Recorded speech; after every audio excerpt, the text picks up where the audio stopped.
இன்றைக்கி தான் நம்ம பார்க்க போகிறது பார்த்திங்கன்னா ஸ்ப்ளைன் டூல் ஆன்ஷேப்பில். இன்றைக்கி என்னென்ன டாபிக் பார்த்தீங்கன்னா ஸ்ப்ளைனு, பீசியர் அண்ட் ஸ்ப்ளைன் கண்ட்ரோல் பாயிண்ட்ஸ். இந்த டாபிக் வந்து பற்றி பார்ப்போம். இப்போ நான் வந்து பார்த்திங்கன்னா ஆன்ஷேப்பில் பார்ட் ஸ்டுடியோவில் இருக்கேன்.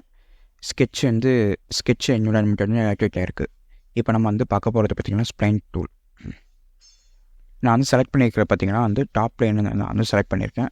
வியூ நார்மல் டு ஸ்கெட்ச் வந்து நான் வந்து கொடுத்துட்றேன். இங்கே இருக்கிறது பார்த்திங்கன்னா வந்து ஸ்ப்ளைன் கமெண்ட்ஸ். இந்த ஸ்ப்ளைனுக்கு வந்து உண்டான ஷார்ட்கட்ஸ் கீ எதுவுமே கிடையாது. ஃபஸ்ட்டு ஒருத்தனை நம்ம எப்பயும் போல் நார்மல் ஸ்ப்ளைனே வந்து பார்ப்போம். First point, second point and third point நம்மளுக்கு தேவையான அளவுக்கு நம்ம கர்வ் வந்து க்ரியேட் பண்ணிவிட்டு நம்ம வந்து டபுள் கிளிக் பண்ணால் வந்து நம்மளுக்கு வந்து ஸ்ப்ளைன் வந்து ஸ்கெட்ச் வந்து க்ளோஸ் ஆகும். அதுக்கப்புறம் பார்த்திங்கன்னா இந்த ஒயிட் கலர் பாயிண்ட் வந்து பார்த்திங்கன்னா டேஞ்சன்ட் பாயிண்ட்னு சொல்லலாம். இந்த டேஞ்சன்ட் பாயிண்ட்டை தான் நம்ம வந்து யூஸ் பண்ணிக்கலாம். இது வந்து 2 எண்ட் பாயிண்ட்டில் மட்டும் நம்மளுக்கு வந்து விசிபிள் ஆகும். வேறு எங்கேயுமே நம்மளுக்கு வந்து இந்த டேஞ்சன்ட் பாயிண்ட் வந்து அவைலபிளாகவே இருக்காது. அதுக்கப்புறம் பார்த்திங்கன்னா இங்கே இருக்கிற நடுவில் இருக்கிற இந்த சின்ன சின்ன பாயிண்ட்ஸ், இந்த பாயிண்ட்ஸை யூஸ் பண்ணி நம்மளால் வந்து இதை வந்து கண்ட்ரோல் பண்ணிக்க முடியும்.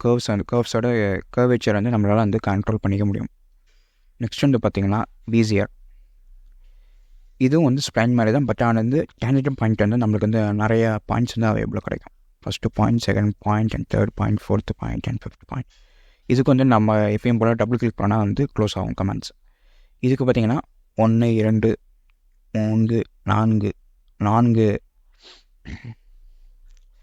4 டேஞ்சன்ட் பாயிண்ட் நம்மளுக்கு வந்து அவைலபிளாக இருக்குது. 5 பாயிண்ட் இருக்குது டோட்டலாக. இந்த 5 பாயிண்ட்டுமே நம்மளால் வந்து அவைலபிளாக இருக்குது. இந்த 5 பாயிண்ட்டு டேஞ்சன்ட் பாயிண்ட்டை யூஸ் பண்ணி நம்மளால் வந்து இந்த கர்வேச்சர் வந்து நம்மளால் வந்து கண்ட்ரோல் பண்ணிக்க முடியும். டைமென்ஷன்ஸ் யூஸ் பண்ணி கூட நம்மளால் வந்து இந்த கர்வேச்சர் வந்து கண்ட்ரோல் பண்ணிக்க முடியும்.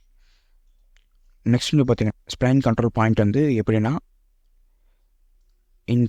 நம்ம எங்கெங்கெல்லாம் வந்து இந்த ஸ்ப்ளைனில் வந்து கிளிக் பண்ணுறோமோ அங்கெல்லாம் வந்து ஒரு பாயிண்ட்ஸ் வந்து ஆட் ஆகும். இந்த பாயிண்ட்ஸ் ஆட் பண்ண நம்மளால் வந்து நிறைய கண்ட்ரோல் பண்ணிக்க முடியும் இந்த ஸ்ப்ளைனை.